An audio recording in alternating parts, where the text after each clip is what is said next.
But have you seen that? This is the River Po, which traverses the city of Turin in the north of Italy. And we are here today for the word of the day, which is mountaineering. Now let's focus on pronunciation. The stress represented by dots, small and big. The small one is the secondary stress, whereas the big one is the main stress, where the voice falls. Mountain, the object, mountaineer, the person, and mountaineering, the activity. Mountain, mountaineer, mountaineering. Where we are right now is the museum of el Museo Nazionale della Montagna. It's worthwhile the visit because here we've got plenty of things to see connected to mountaineering. The highest mountains here, I'm all surrounded by the Alps, and they're in different sections.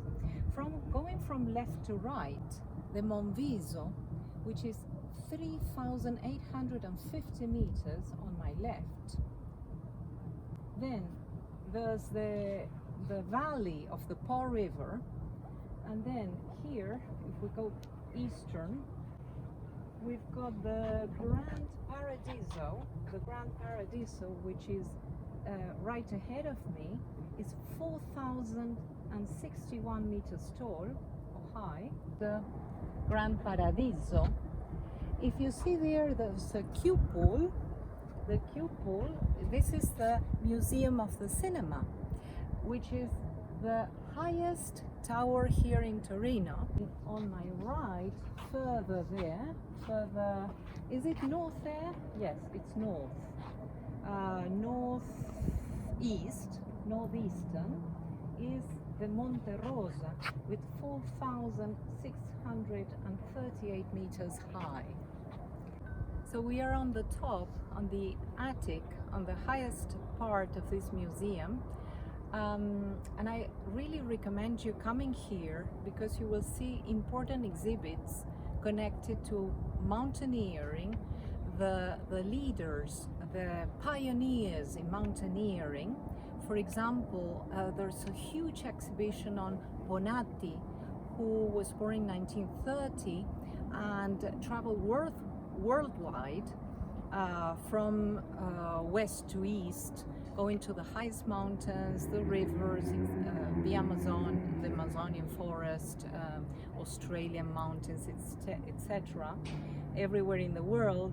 And what is very good about this museum, that is going to detail all the elements that the alpinists were using, also the different types of tools, even the tents from the original ones of the pioneers in the 1800s, the first pioneers going to the North Pole, till the most modern one, for example, Bonatti, no? And he died in 2011, having traveled worldwide, as I told you before.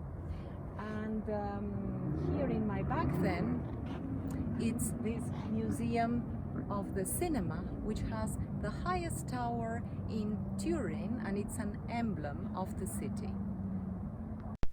Focus on vocabulary. Let me take you inside the Museum of the Mountain. This is Area 6, the one dedicated to the permanent exhibition. First, there's a huge display of wooden skis for downhill and cross-country skiing, some applying very old technology. They were narrow, considerably long and pointed. Secondly, in a corner farther away, a very historical sledge, probably built at the end of the 19th century when winter sports started to spread in Northern Europe.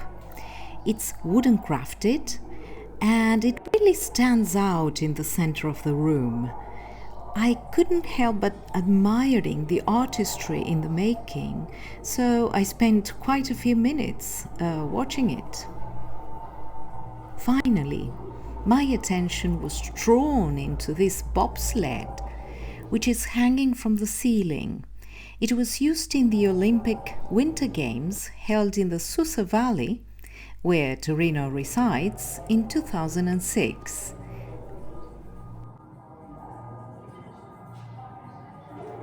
Let me give you a final recommendation.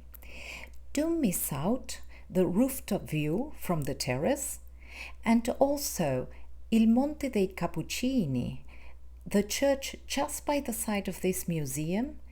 There you can take the most wonderful snapshots of Turin. Hope you have enjoyed it. So don't forget, pronunciation practice must include stress, rhythm and intonation. Good luck!